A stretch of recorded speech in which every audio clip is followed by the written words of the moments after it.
Hi everyone, welcome to my YouTube channel. I hope you all are doing well and staying safe. जो हमारा chapter था वो था force and pressure. उसमें हमने पढ़ा फोर्स क्या होता है, फोर्स के टाइप्स क्या होते हैं, कांटेक्ट फोर्स क्या होता है। आज हम पढ़ेंगे नॉन कांटेक्ट फोर्स और प्रेशर के बारे में। नॉन कांटेक्ट फोर्स वर्ड से आप पता कर सकते हो कि नॉन कांटेक्ट बिना किसी कांटेक्ट के। A push or pull that acts on an object without physically touching it. किसी भी ऑब्जेक्ट का पुशिंग या पुलिंग, लेकिन उसको बिना फिजिकली टच किए बिना। अब इसमें बात करें सबसे पहले magnetic force. The force exerted by a magnet on the other objects. वो फोर्स जो मैग्नेट से क्रिएट हो रहा है वो कौन सा है? Magnetic force. हमारे पास दो मैग्नेट है, उसके एक पोल क्या है? नॉर्थ है, और दूसरा क्या है? साउथ पोल है। अब वहाँ पर क्या हुआ, साउथ साउथ जब हम पास में लाए तो उन दोनों में वो क्या करेंगे, दोनों पास नहीं आएंगे। क्यों नहीं आएंगे? क्योंकि सेम डायरेक्शन, और सेम डायरेक्शन में हमेशा क्या होता है? रिपल्शन होता है। अगर साउथ की जगह नॉर्थ भी है और दूसरी मैग्नेट में भी नॉर्थ पोल है, तो हम दोनों को क्या कर रहे हैं? पास आने की कोशिश कर रहे हैं, तो वहाँ पर भी वो दोनों पास नहीं आएंगे, वो एक दूसरे से दूर जाएंगी, क्योंकि सेम डायरेक्शन में यहाँ भी क्या है? रिपल्शन हो रहा है। साउथ दूसरा नॉर्थ, और यहाँ साउथ और यहाँ नॉर्थ। तो नॉर्थ और साउथ दोनों क्या आ गई? Opposite direction. अगर ओपोजिट डायरेक्शन में हमेशा क्या होता है? अट्रैक्शन होता है, तो यहाँ पर मैग्नेट्स क्या होंगी? पास आएंगी। A magnet can exert a force on another magnet without being contact with it. एक मैग्नेट जो है वो फोर्स उसमें हो सकता है बिना दूसरे मैग्नेट को टच किए बिना, या बिना दूसरे मैग्नेट के कांटेक्ट में आए बिना भी वो वहाँ पर फोर्स क्रिएट कर सकते हैं। Electrostatic force. Electrostatics, electro means electrons और स्टैटिक मतलब होता है rest. Force created by a charged body on another charged body और uncharged body arising from electrical charges. वो फोर्स जो चार्ज बॉडी से दूसरी चार्ज बॉडी या फिर अनचार्ज बॉडी में होता है, और किसकी वजह से होता है? वहाँ पर इलेक्ट्रिक चार्जेस की वजह से होता है, वही क्या होता है? Electrostatic force. एग्जाम्पल्स की बात करें तो plastic ruler attracting small bits of paper. हमने देखा है कि हम प्लास्टिक की स्केल को जब रब करते हैं और वहाँ पे हम छोटे छोटे पेपर्स को वो क्या करती है? अपनी तरफ अट्रैक्ट करती है। तो वो किसका एग्जाम्पल है? इलेक्ट्रोस्टैटिक फोर्स का एग्जाम्पल है। Gravitational force. The universal force of attraction between all object with mass.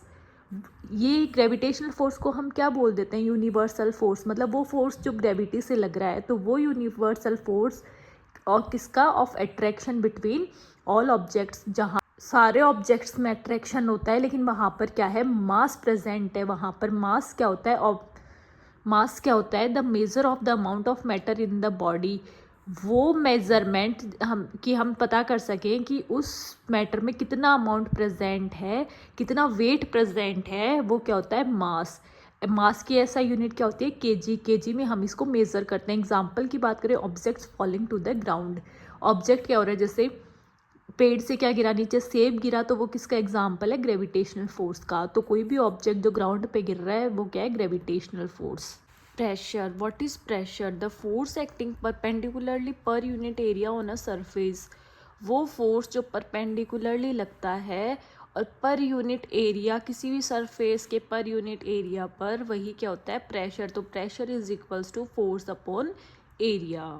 SI unit की बात करें तो प्रेशर की एसआई यूनिट होती है पास्कल।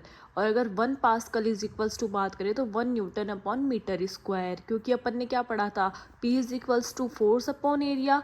तो फोर्स जो होता है, फोर्स की यूनिट क्या होती है? न्यूटन। और जो एरिया होती है, एरिया की यूनिट क्या होती है? Metre square. एग्जाम्पल की बात करें, हमारे पास कोई भी नेल है। कील तो हम सब ने देखी है। कील का ऊपर का पार्ट होता है वो कैसा होता है? ब्रॉड होता है। और ये जो आगे वाला पार्ट होता है वो क्या होता है? पॉइंटेड शार्प एंड होता है।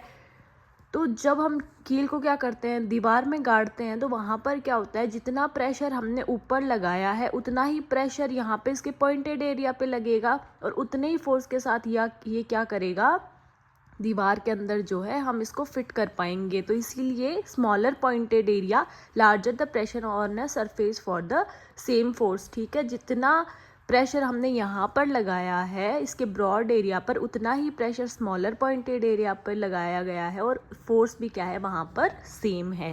Pressure exerted by liquids and gases. अब जो है प्रेशर तो लिक्विड्स और गैसेस भी लगाते हैं, उनकी बात करें तो liquid pressure increases with depth while gas pressure comes from molecules collisions with container walls depending on volume and temperature।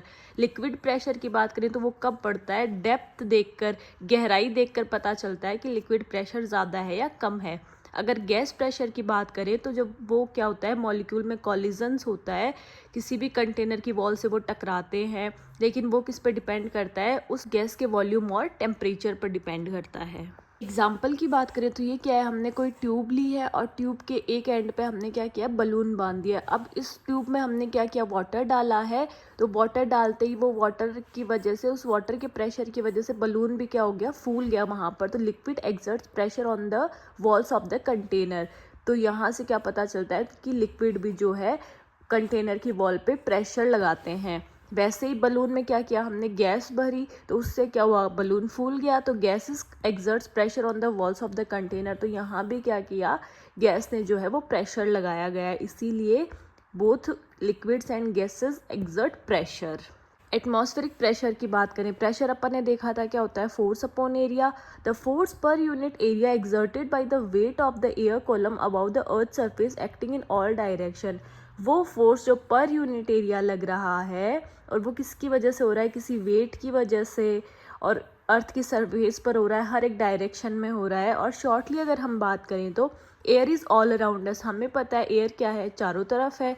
This envelope of air is known as atmosphere. और यही एयर का एनवलप, कि एयर पूरे हमारे environment में है, तो उसे हम क्या बोलते हैं, atmosphere. Atmospheric air extends up to many kilometres about the surface of the earth. ठीक है, और यही एटमॉस्फेरिक एयर क्या करती है, बहुत सारे किलोमीटर्स तक फैली हुई होती है। The pressure exerted by the air is called atmospheric pressure.